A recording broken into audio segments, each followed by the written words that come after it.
Olá a todas e a todos. Meu nome é Moisés Romanini. Eu sou professor do Departamento de Psicologia Social e Institucional da Universidade Federal do Rio Grande do Sul. E hoje eu estou aqui como coordenador e integrante do projeto de extensão Desmedida, para dar continuidade ao ciclo de diálogos desmedidos. Há 15 dias nós iniciamos com esse projeto, com entrevistas gravadas de forma remota, virtual, como uma alternativa de ação desse programa de extensão nos tempos de pandemia e distanciamento social. E a gente iniciou com uma série de vídeos contando um pouco da história e dos conceitos, né, das noções que a gente utiliza para pensar as questões de medida de segurança, desinstitucionalização de pacientes judiciários, e para poder pensar um pouco também a noção de periculosidade. Já entrevistei, né, no primeiro vídeo a professora Simone Paulon e no segundo vídeo Moisés da Fontoura Pinto Neto para tratar um pouco dessas questões históricas e conceituais do programa Desmedida.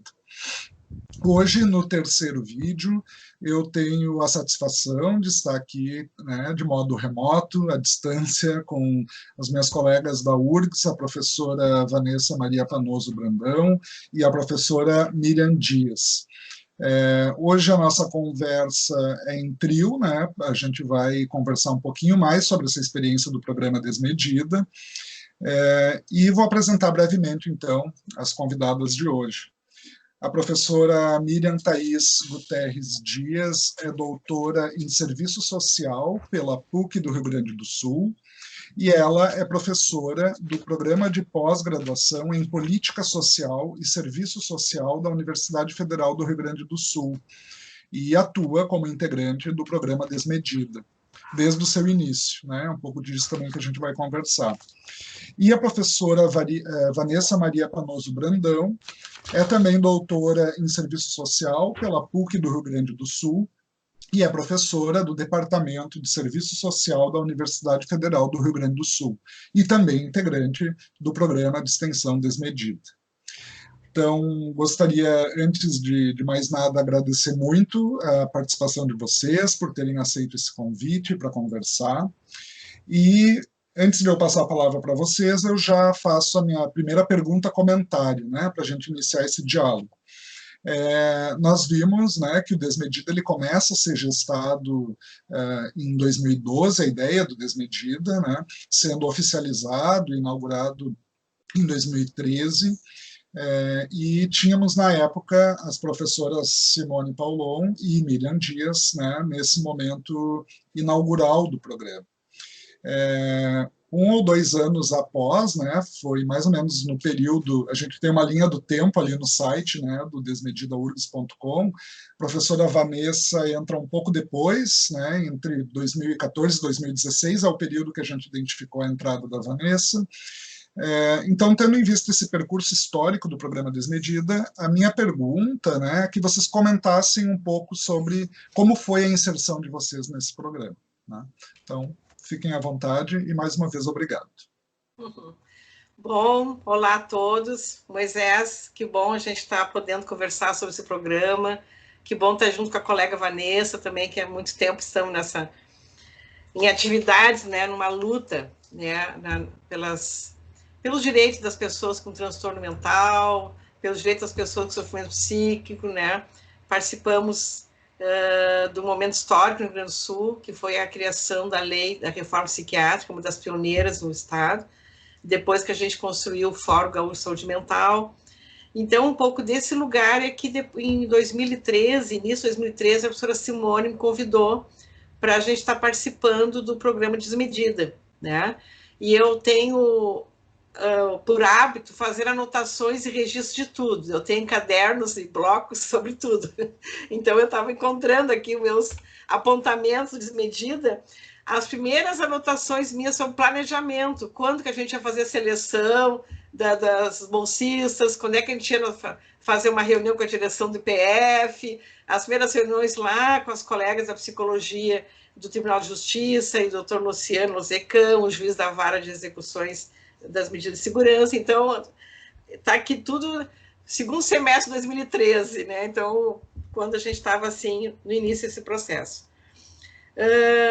Penso que esse processo foi muito importante, porque eu, particularmente, como profissional e professora, depois de 16 anos, mais ou menos, trabalhando no Hospital Psiquiátrico São Pedro, né, que foi desse lugar que a gente participou da luta social no Rio Grande do Sul, fizemos mestrado, doutorado, a gente ficou com uma marca importante, né, de o quanto que as pessoas que têm algum tipo de transtorno ou sofrimento psíquico ficam marcadas toda a vida pelo seu diagnóstico psiquiátrico, né? E uma injustiça maior ainda, que o movimento da luta antimanicomial, desde os primeiros encontros, né, nacionais, lá no ano 2000, em Salvador, que foi o primeiro encontro nacional da luta antimanicomial, desde aquela época já se apontava que um grande desrespeito aos direitos humanos eram as pessoas que cometiam crime e, por terem um diagnóstico psiquiátrico, não tinham direito a cumprir, a ter um acesso a um processo jurídico legal. O que quer dizer isso? Ter direito a um advogado, ter direito a todas aquelas benefícios, não é, de cumprimento de pena, para redução da pena, e para essas pessoas é destinado uma lei de medida de segurança e elas ficam no hospital de custódia ou manicômio judiciário, ou, no caso aqui, nosso IPF, que a gente chama, né, Instituto Psiquiátrico Forense. Então, essa é uma luta do movimento muito antiga, né, e essa oportunidade que foi através do programa que a professora Simone criou, foi muito rica e a gente não podia se furtar de estar participando dela. Então, foi um desafio, porque originalmente o Desmedida era para ser antes da entrada desses usuários no manicômio judiciário, né? A proposta toda foi construída para isso. Tanto que o nome do nosso programa, aqui eu tenho um folderzinho da época, né? Não sei se está aparecendo, que é Saúde Mental e Direitos Humanos por um acompanhar na rede. O que, que significa? De que o juiz iria nos avisar daqueles processos, daquelas pessoas que estavam começando a ter um incidente, não é? A partir de algum tipo de delito, qualquer tipo de delito, e nós iríamos receber e já começar um acompanhamento. Para que esse acompanhamento? Já resgatar ou construir laços dessa pessoa na vida social, na sociedade, né? Já estava em atendimento, não estava, tem família, onde é que está a família, vive com a família, não está, estava institucionalizado, é de outra cidade, o que tem na cidade, ou seja, montar, reconhecer, saber quem é esse sujeito, o que acontece com ele e a partir daí iniciar a situação, o acompanhamento. Mas, na verdade, não começou assim, o juiz já tinha um número muito grande de pessoas no IPF que estavam ou para cumprir um prazo que o Conselho Nacional de Justiça estabeleceu de máximo de permanência, que era de 3 anos, né? Ou conforme o delito, mas tinha muitas pessoas em situação irregular, completamente assim, à margem da lei. Pessoas lá que não tinham pena, não tinham de segurança e já estavam trancafiadas. E assim começamos, não é? E acho que dá para imaginar, no caso, pensando nas pessoas que estamos assistindo, da complexidade que é envolver uma política que tem 2 setores envolvidos, né? Um é a segurança pública, porque se a pessoa cometeu delito, ela vai entrar no sistema judiciário e lá ela vai cumprir a pena.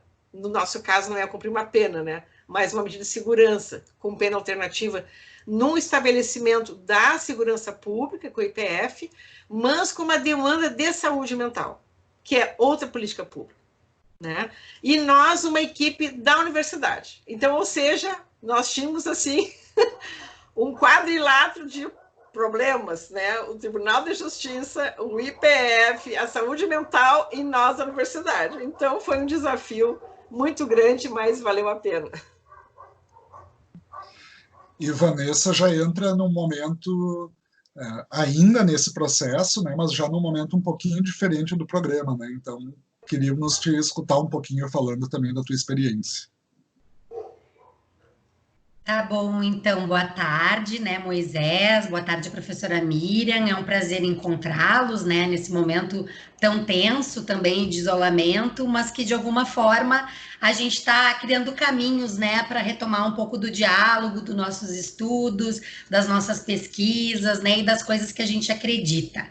Na verdade, a minha inserção também no programa foi, então, a partir de um convite da professora Miriam, né, a professora Miriam, né, e a professora Simone têm uma trajetória um pouco mais longa que a minha na relação da militância da política de saúde mental, mas eu também, né, construí os meus objetos, assim, de estudos relacionados a esse processo, né, da saúde mental. Então, meu mestrado, meu doutorado também, né, vieram combinar com essa discussão, então, da relação do trabalho do assistente social também, né, nesse lugar, né, da saúde mental. E aí, à medida que eu ingressei também na URGS, a professora Miriam me convidou para constituir, né, o grupo, então, do Desmedida como um trabalho, né, um projeto de extensão.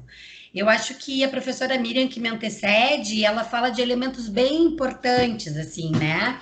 E, de alguma forma, o nosso caminho nesse processo, na relação também, né, do projeto, deixou marcas, né, bem significativa na vida dos usuários, né, pelos quais a gente atendeu naquele primeiro momento do projeto, que daí depois houveram reformulações também à medida, né, que a própria dinâmica da realidade foi também trazendo, né, questões para a gente tomar decisões, enfim. E eu acho que uma das coisas, né, que se colocavam como desafio na época, como a professora Miriam já colocou, era essa relação, né, da política de segurança, os nossos processos de trabalho junto com as equipes do IPF, que eram extremamente duras muitas vezes, né, de pensar, né, um processo que poderia ser, então, da desinstitucionalização, né, daquilo que eram, né, esse número de situações, né, de sujeitos que estavam lá, então a gente não conseguia atender antes de chegar no IPF, mas tinha um número de pacientes extremamente significativo para a gente poder dar conta, né?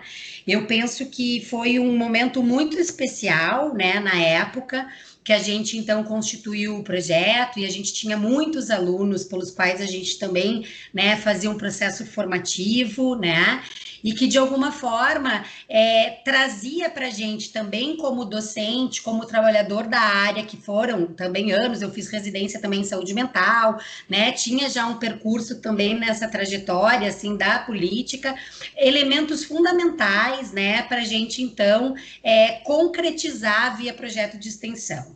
Eram muitas questões que se colocavam, né, nessas relações que a professora Miriam também antecedeu, a própria relação com o Tribunal de Justiça também, né, e essa discussão, né, que os colegas, com certeza, das entrevistas anteriores, chamaram a atenção de vocês, né, desse processo da dinâmica, né, daquilo que é da periculosidade e daquilo que também a gente entende desses sujeitos que cometem crimes, mas que têm direitos e que a gente gostaria, né, que eles fossem, na verdade, tratados, assistidos, né, de uma forma como outro qualquer, mesmo, né, cometidos de sofrimento. Então, eram momentos muito importantes, né, que a gente foi desafiado a construir trajetórias também numa relação, né, com essas instituições que foram momentos muito especiais, né, para a vida desses sujeitos, para nós, professores, que estávamos envolvidos no projeto,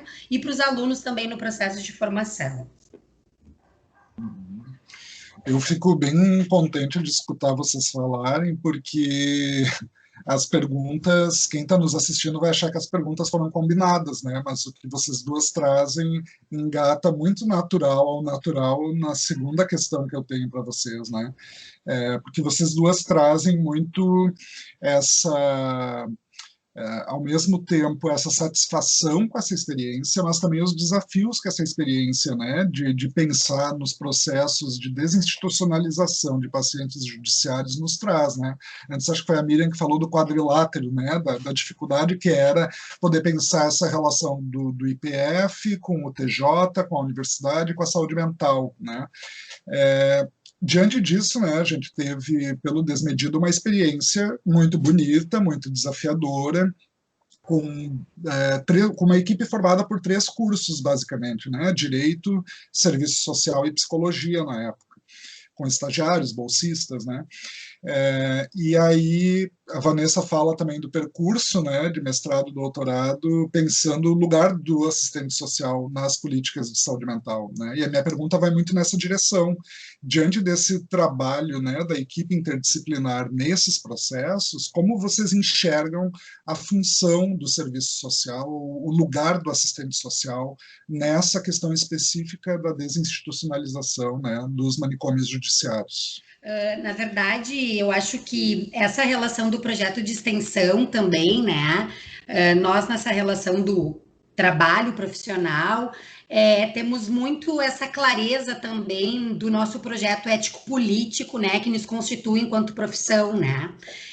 Da construção, então, de uma sociedade, né, mais justa, igualitária, né, democrática, lutando por uma nova ordem societária, né, fazendo a leitura, na verdade, de todas as contradições do processo, né? Então, isso, na verdade, é um processo que é mediado o tempo todo a partir das nossas intervenções, né? Então, quando a professora Miriam falava lá no começo, a gente poder identificar, né, esse usuário, esse paciente judiciário, a trajetória de vida dele, né, a relação do local que ele veio, então o território, né, essa relação dos equipamentos que compunham a rede, porque se a gente pensar também, né, nas diretrizes, nas premissas daquilo que a política de saúde mental, né, nos coloca, seria extremamente importante, e é extremamente importante, a gente poder articular esses conceitos, né, de conteúdos tão necessários para a relação da intervenção. Então, não seria possível a gente fazer um processo teórico apenas, né, mas sim aquilo que se constitui, né, a própria rede, por exemplo, de atenção psicossocial, né, dos espaços, né, intersetoriais dessas políticas, né.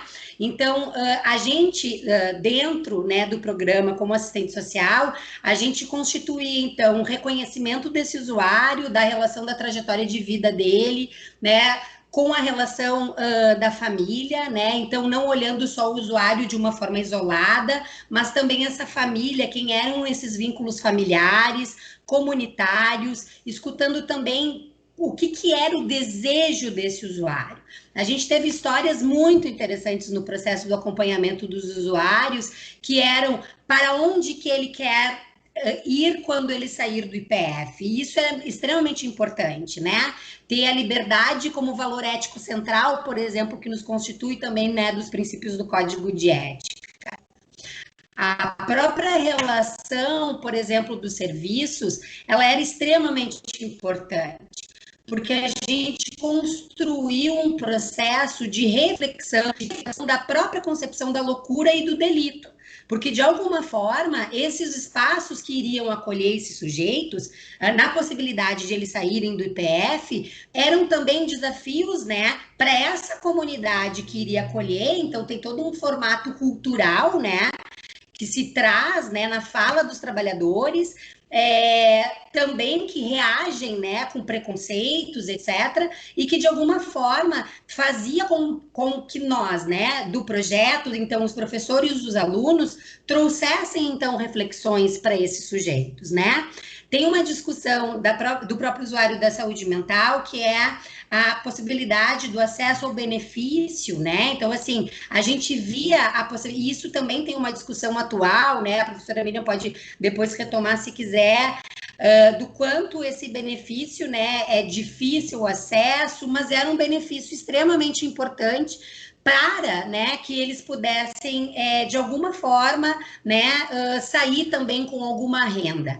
Eram usuários que não tinham acesso à renda, que estavam no IPF por alguma situação, inclusive, bateu em alguém, né, daquelas histórias do IPF, assim, né, bateu alguém, quebrou o orelhão na praia e que daí foi parar no IPF, né? Então, tinha-se uma preocupação muito importante de relacionar aquilo que o usuário, né, gostaria de retomar da vida social e, principalmente, vincular o usuário aos serviços e equipamentos, né, daquilo que se referia à política intersetorial. Entendendo que a saúde mental, enquanto política pública, ela não iria nunca dar conta sozinha, né, das demandas desse sujeito.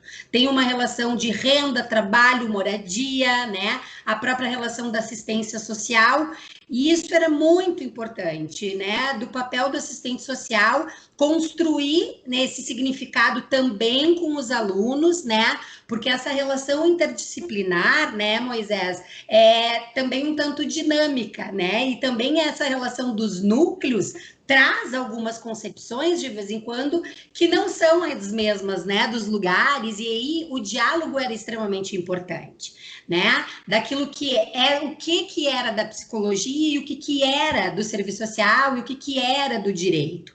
E, ao mesmo tempo, num entrelace, com muito respeito também, né, aquilo que era do lugar do saber do outro, mas também olhando para as necessidades, né, dos usuários de uma forma totalitária, né, a partir da sua totalidade enquanto sujeito, daquilo que se constituía ele, né, da sua família, do seu território e assim sucessivamente. A própria conformação de documentos, por exemplo, né, a dificuldade que o IPF demorava, um recurso que ele já tinha em termos de benefício e que ele estava lá dentro do IPF numa conta, e o próprio processo do planejamento, que ele gostaria de comprar uma casa ou alugar, não comprar, mas alugar uma peça, né? Então, tudo isso se fazia parte, né? Sempre vinculando essas concepções daquilo que se refere aos direitos humanos, né? Privilegiando e discutindo o sentido disso, não de uma forma assistencialista ou de uma caridade, né? Mas também fazendo essa leitura histórica daquilo que foi construído socialmente para esses sujeitos, né? E o que significava essas intervenções junto com eles, nas equipes, nas famílias e assim sucessivamente. Eu acho que a relação do trabalho interdisciplinar é extremamente importante e, ao mesmo tempo, é um desafio, né? Porque vai ter momentos que a gente não vai concordar, né, de uma mesma forma, mas que isso não quer dizer que a gente não possa acolher aquilo que a outra área pense, ou de uma dureza, ou de uma hipersensibilidade, de um processo que seja muito subjetivado e que não olhe de uma forma tão concreta como o serviço social sempre chama atenção para olhar o que é essa realidade, né? Para a gente poder, então, mediar. Então, acho que foi um momento bem importante essa relação interdisciplinar, principalmente com os alunos que no processo de formação não têm essas experiências. E essas experiências, na verdade, se traduzem também por aquilo que é construído nas áreas, do próprio processo de formação mais cartesiano, sem diálogo, etc. Mas foi muito importante e interessante, e eu acho que o serviço social faz toda a diferença, né, na relação das concepções e daquilo que também traz para os processos de reflexão coletivas, né, daquilo que é necessário também construir com as equipes e assim sucessivamente.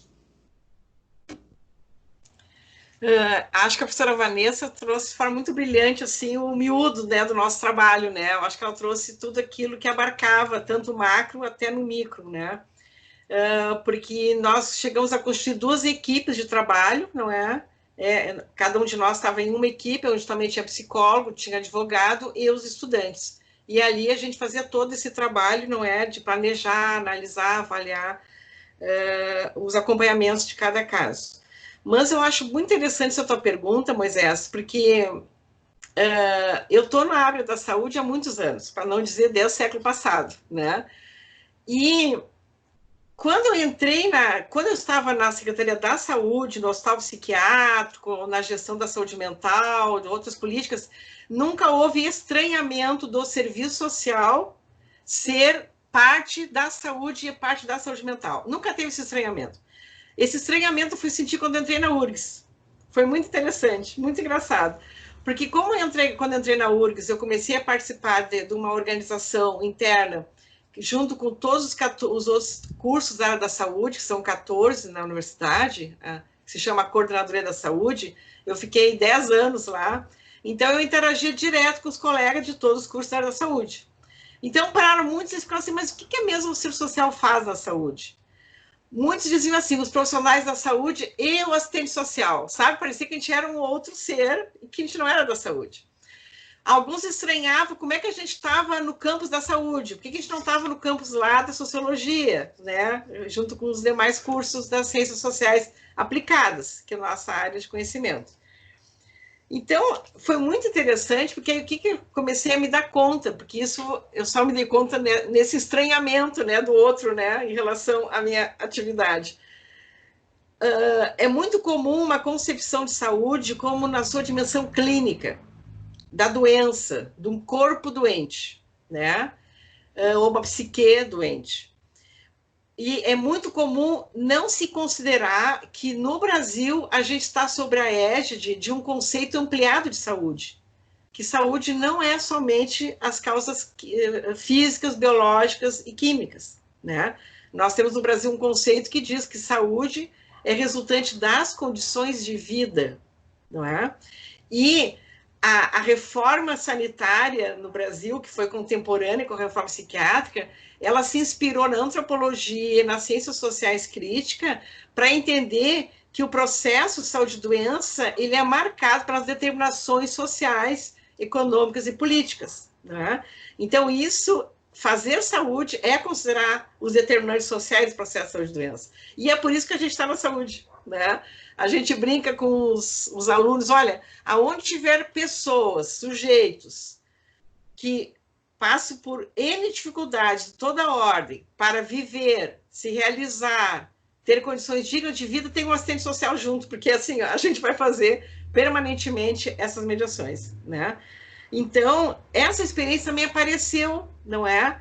Porque os advogados já trabalham há muitos anos com assistentes sociais, quem trabalha nas varas, porque o assistente social está muito presente na justiça, né? Nas várias execuções criminais, adoção, família, N situações, né? E os psicólogos também estão muito acostumados a trabalhar conosco, quem trabalha em política pública, né? Mas aquele encontro junto, saúde mental, foi um aprendizado, foi muito rico, né? Para nós é muito tranquilo, né? Entender de que nós podemos sim estar na saúde mental sem ser psicólogo, sem ser psiquiatra, né? Sem ser fisioterapeuta, sem ser fonoaudióloga, sem ser farmacêutico. Nós estamos que a gente tem um objeto que tem a ver com a sociedade, que é a questão social, as expressões da questão social, né? Que produz desigualdade, que produz péssimas condições de vida, falta de oportunidade para todos, não é? Então, eu achei muito legal a tua pergunta, porque para nós é muito tranquilo, muito claro, né? E eu me dei conta de que ainda há um estranhamento exatamente quando entrei na URGS. E voltando para essa instância, rapidamente, na medida que os colegas começaram a ver o nosso trabalho e conhecer os nossos estudantes, eles começaram a pedir estudante de serviço social. Quando a gente começou os PET, o Programa de Educação pelo Trabalho na Saúde, que a gente fez vários lá e eu estive à frente de muitos projetos, eles chegavam a me ligar, Miriam, não tem nem estudante de serviço social, por favor, a gente precisa, isso faz toda a diferença. Porque aí começou a conhecer o trabalho, começou a entender que nós temos uma especificidade. Nós somos somente um núcleo, como todos os outros são um núcleo, mas que compusemos esse grande campo da saúde coletiva e da saúde mental, que é na direção da integralidade, né? A Vanessa falou na interdisciplinariedade, falou na intersetorialidade, porque o Desmedida ele está assentado em vários setores, não é? E para tudo isso a gente entende que são caminhos para a integralidade, né? Então agradeço a tua pergunta, que eu acho que foi muito legal a gente poder falar sobre isso. Eu fiquei pensando, Miriam e Vanessa, que também não é por acaso que o modelo de cuidado adotado pela reforma psiquiátrica é um modelo psicossocial, né? Ele, essa abordagem psicossocial, ela requer essa multiplicidade de saberes, né? E de práticas. Então, a saúde mental, ela deixa de ser da psiquiatria, da psicologia, que ela nunca foi, na verdade, né? Mas os domínios de conhecimento vão se apropriando dos campos, né? Então foi muito interessante poder também escutar vocês falando sobre isso. Para mim também é muito natural, porque meus primeiros estágios na saúde mental sempre foram já com assistentes sociais, né? Então não existia esse apêndice, né? Ou esse anexo, o profissional da saúde e o assistente social, né? Então, mas de fato, em termos de campo de conhecimento, ainda tem esse estranhamento, né? Infelizmente ainda tem. Seguindo infelizmente, né, para a gente finalizar a nossa conversa, tem várias questões que vocês vão trazendo ao longo já das falas de vocês e que se articulam com essa minha última pergunta, comentário, que tem relação com os processos formativos, né? Em 2020, quando a gente, quer dizer, iniciou em 2019, né, que a gente voltou a se reunir enquanto grupo do Desmedida, eu e o professor Dário integramos o grupo, né, e houve uma discussão longa nossa, né, de o programa se manter no seu caráter assistencial, enquanto uma equipe, né, que acompanha na rede, de fato, os usuários, ou se transformar num grupo, de uma certa forma, um grupo de referência para discutir saúde mental, direitos humanos e sistema penal, né? Também essa mudança, para deixar claro para quem está nos escutando, em função de um não investimento, né, em termos de políticas públicas. Então, o programa Desmedida ele contou com financiamento público durante 2 ou 3 anos, e isso possibilitou 3 anos, né, e isso possibilitou ter uma equipe de bolsistas que possam acompanhar os usuários, né, e fazer todo esse processo. E a Simone bem lembrou na primeira entrevista que sem dinheiro, sem investimento, não se faz política pública, né? Então, e a Vanessa menciona também, né, que a mudança do contexto vai nos remodelando, né? Então, para 2020, nessa reconfiguração do programa, a gente tem 2 carros-chefes, né? Um que é o observatório, que depois eu vou fazer a propaganda no final do vídeo, né, para as pessoas acessarem, que é um lugar de repositório de produções, né? E o outro carro-chefe são os processos formativos, né, através de cursos de extensão abertos para a comunidade. E eu sei que vocês duas tiveram uma participação bem significativa nesses processos formativos e nesses cursos, né? E a gente entende, parte do pressuposto de que esses processos formativos para estudantes, profissionais e comunidade em geral também é uma forma de manter acesa, firme, a luta antimanicomial, né? Eu gostaria que vocês comentassem um pouco sobre isso para a gente poder finalizar o vídeo, né? Nossa conversa. Bom, a formação, a educação permanente, né, eu penso que são vitais. E nós, na universidade, nosso carro-chefe, né, é a formação. O que eu fui aprendendo ao longo da minha trajetória profissional, pelas várias experiências de educação em saúde que eu tive antes de entrar na universidade, foi de que é necessário, é imprescindível que haja espaços para a gente conhecer, refletir, pensar e trocar. Nós não aprendemos somente pela prática, não aprendemos somente pela teoria. Nós precisamos dessa mediação, desse encontro com os outros e para que a gente transborde todos os conhecimentos e construamos outros. Eu tenho uma experiência que me marcou muito. Na época que eu era direção na Escola de Saúde Pública do Rio Grande do Sul, eu já vinha acompanhando todos os cursos que se realizavam no Estado, principalmente por questão das drogas, né, equipes de municípios. E aí um dia chegou uma demanda nova, né, de uma região do Estado, fizeram uma reunião conosco e pediram curso de formação para atender pessoas com problemas derivados do uso de drogas. Eu, como sabia o motivo da reunião, previamente me preparei para a reunião e na conversa eu mostrei, olha, O Rio Grande do Sul, desde X tempo, já fez X cursos sobre drogas. Para vocês. Então, a nossa questão não é curso sobre drogas. Porque nós temos conhecimento sobre drogas. Isso qualquer lugar, hoje, inclusive, com plataformas, com curso EAD, não falta informação. Agora, a nossa questão é criar esses ambientes, espaços que provoquem-nos a estar junto e pensando. Porque qual é uma grande questão?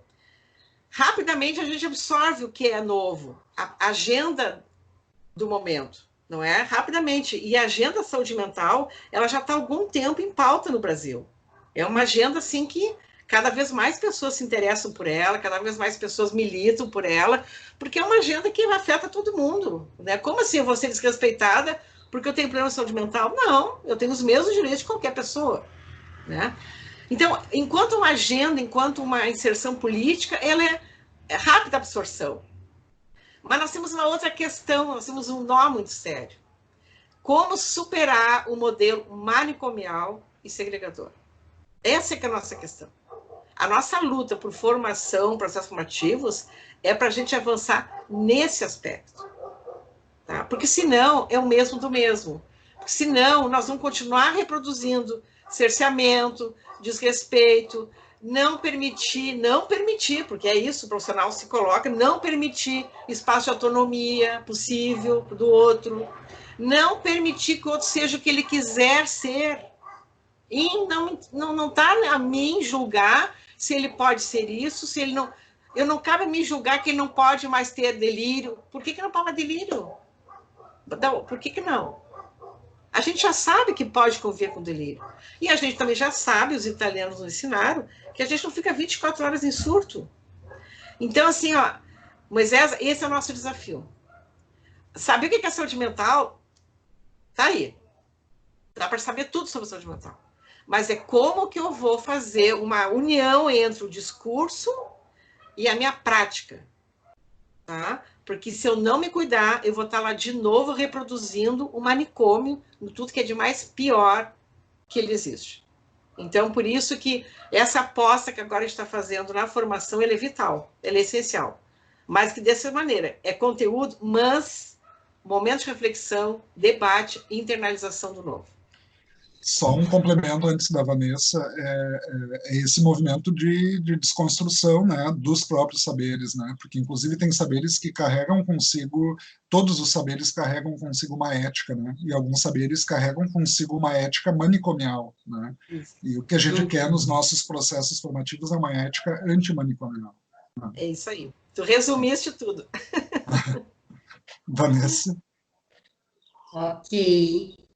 Eu acho que é importante, né, destacar assim, que esse momento da formação foi também um momento estratégico, né, e de reflexão que a equipe teve.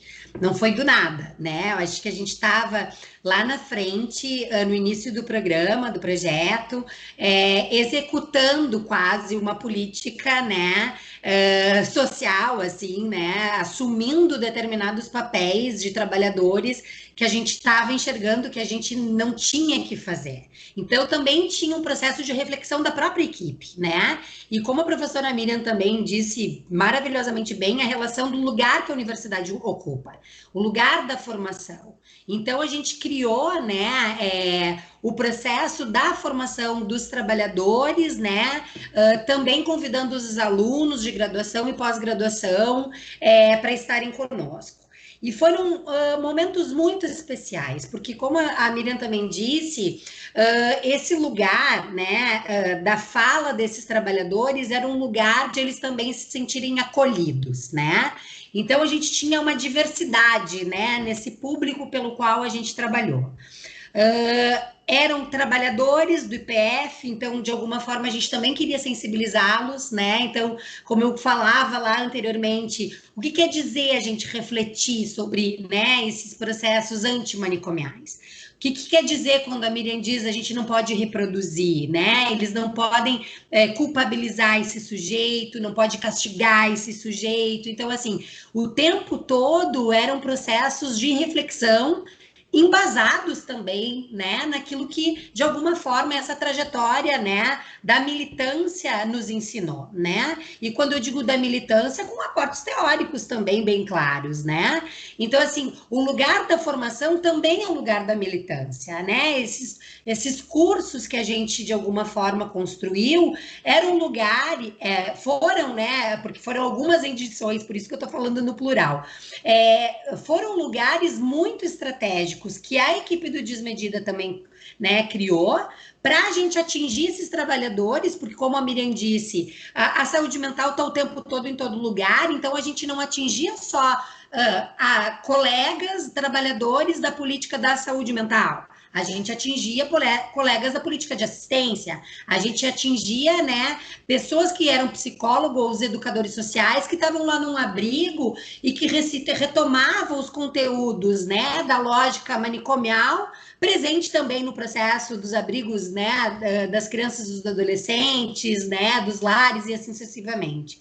Então, eu acho que foi muito especial, assim, porque a gente também fez um processo interdisciplinar de formação, né? Então, assim, os colegas do direito traziam elementos também, né, mais da área do direito, depois o pessoal da psicologia e nós do serviço social, a gente pôde construir processos, assim, de discussão de caso, então, os trabalhadores traziam, né, essas realidades para dentro do curso, então isso potencializava muito. A gente criava, né, discussões a partir de casos hipotéticos, fundamentando também aquilo que as legislações e os conceitos pelos quais a gente defende, né, se articulavam no processo. Então, eu acho que foi muito especial, assim, esse processo da educação permanente. E acho que, como a Miriam disse, não existe possibilidade, né, de nós professores também, juntos, né, com os trabalhadores e com os alunos, construirmos processos de reflexão.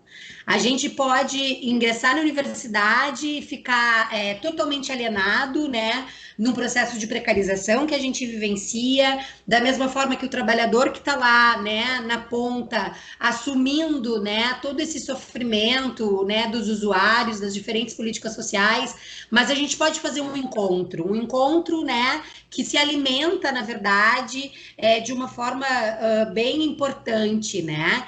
E não um encontro apenas para desabafar, né? Eu acho que isso é bem importante também dizer, né?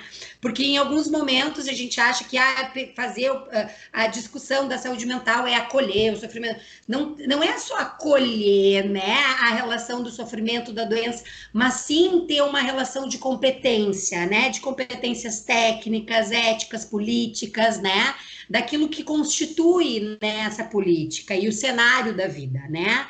Então, eu acho que foi extremamente rico. A relação dos alunos era muito especial também, assim, os alunos, dependendo do semestre, eles eram muito crus, desculpa a palavra, né, mas eles eram imaturos também na discussão, incipientes, não imaturos, incipientes na discussão, né, e isso encantava eles, trazia um encantamento, da mesma forma que os trabalhadores, né, se sentiam acolhidos naquilo que eu estava falando antes, né, de uma relação, de repente, mais individual, subjetiva, eu não consigo, né, eu sou muito sozinha lá, eu sofro com isso, mas ao mesmo tempo se alimentando com reflexões, com competência, com conteúdo, conhecimento, tirando dúvidas. As próprias relações entre os trabalhadores era muito interessante de ver. A gente possibilitou um encontro, né, da universidade né, com as diferentes cidades do Rio Grande do Sul. Tinha gente que vinha de fora, viajava de manhã cedo para chegar, às 8h30, 9h, né, pedia liberação do trabalho, porque era um processo de formação, e de diferentes locais do estado, assim. E era muito interessante porque também houveram encontros desses trabalhadores de municípios próximos, né, construindo, na verdade, uma direção do trabalho. Então, também esse lugar era um lugar de construção de conhecimento, de construção de estratégias, né, que as estratégias também eram vinculadas às concepções, né, daquilo que a gente queria, então, fazer naquele local, né, para os usuários, né, de que forma que a gente poderia construir na região alguma coisa em nível da gestão, né, a professora Miriam aí, com a sua super experiência de gestão, né, na política de saúde lá do mental do Estado, quando ela era diretora, né, na Escola de Saúde Pública, então, tudo isso trouxe para a gente, né, uma experiência e uma relação muito significativa com os trabalhadores e com os alunos. E eu penso que isso nunca deve acabar, né? Quando eu digo dessa forma, é que a gente possa, né, a universidade alimentar esses processos de formação, né?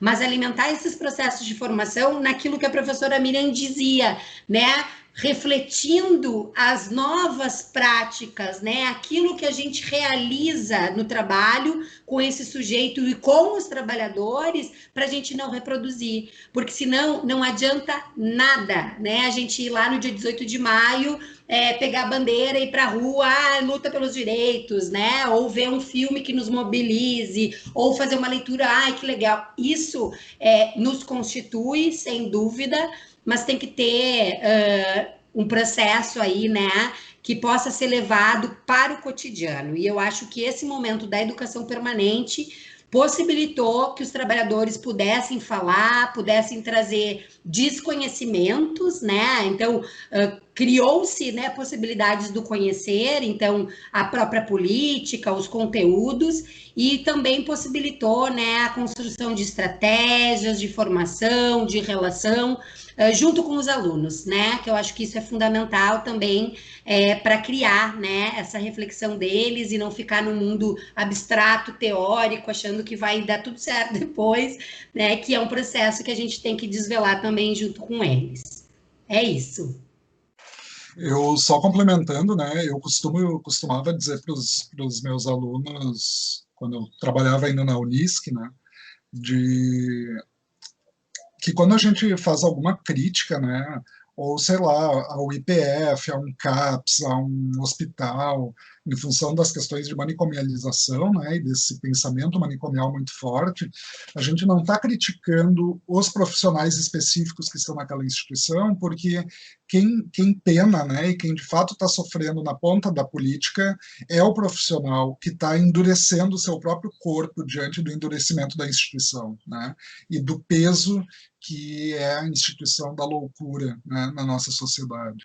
E acho que, como bem trouxe a Miriam, né, no início da fala, o peso que é ser um louco infrator, né? Não é só da loucura que a gente está falando. A gente está falando de um crime que já é estigmatizado pela sociedade e é um louco, né? É uma pessoa com transtornos mentais. E como é que a gente não lida com endurecimentos de toda a ordem, né?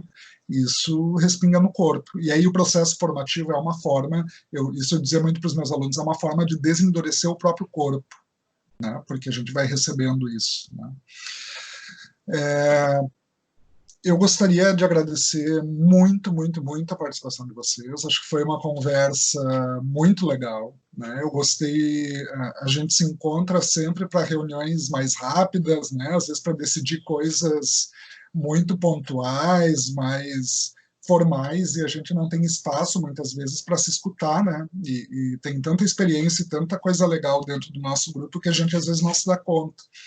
Então, para mim, foi uma felicidade muito grande escutar vocês, né, e conhecer outras facetas de vocês, né, para além daquelas reuniões que a gente tem quinzenais, ou sei lá qual é a frequência que a gente se reúne, né, quando dá semanal, quando não dá quinzenal.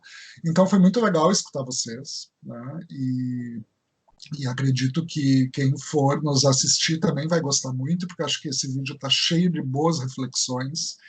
E, por si só, ele é um processo formativo, né? Assistir ao vídeo e pensar nas questões que vocês levantaram é também um processo formativo, né? Não sei se vocês gostariam de dizer mais alguma coisa, né, para quem está nos escutando, antes de eu encerrar. Miriam? Eu acho que rapidamente dizer que esperamos, né, que quem está nos assistindo que possa estar divulgando, né, o nosso trabalho, que possa estar participando das atividades que a gente vai estar fazendo, que siga o blog, né, que o Moisés fez, não é? Que mostrou o quanto o ser plural é capaz de ser, não é? De que a gente não está aprendendo na pandemia, não é? Então é isso, que nos sigam e que colaborem, que participem, né, das nossas atividades. Obrigada. Eu também queria te agradecer, né, Moisés? Acho que foi uma delícia mesmo, né, a gente ter feito a entrevista. Agradecer a Miriam, né, que sempre traz coisas muito importantes, que sempre me convidou, né, para seguir nessa luta, né, da saúde mental, e eu tenho o maior respeito e carinho por ela. E acho que a gente se encontra assim, em processos burocráticos, né, mais específicos, né, Moisés? Mas a gente não fala tanto, né, dessas relações do trabalho. Então foi muito especial. Eu espero que vocês gostem, né, que vocês possam estar criando também questões para a gente, né, nessa trajetória, estar respondendo, né, e que a gente possa se encontrar. Muito obrigada a vocês dois, tá bom? Um beijo, até, saudades presenciais. Saudades presenciais. Então, encerrando o vídeo, vou reforçar o convite da Miriam para que vocês curtam o nosso canal no YouTube, do programa Desmedida, e também nos acompanhem através do site, blog, né, que é o desmedidaurgs.com. Né? Lá vocês vão acompanhar tanto os vídeos que a gente está gravando do ciclo de diálogos, quanto processos formativos e todos os repositórios, né, que estão sendo disponibilizados lá. Então, até o próximo vídeo. Muito obrigado a todos e a todas.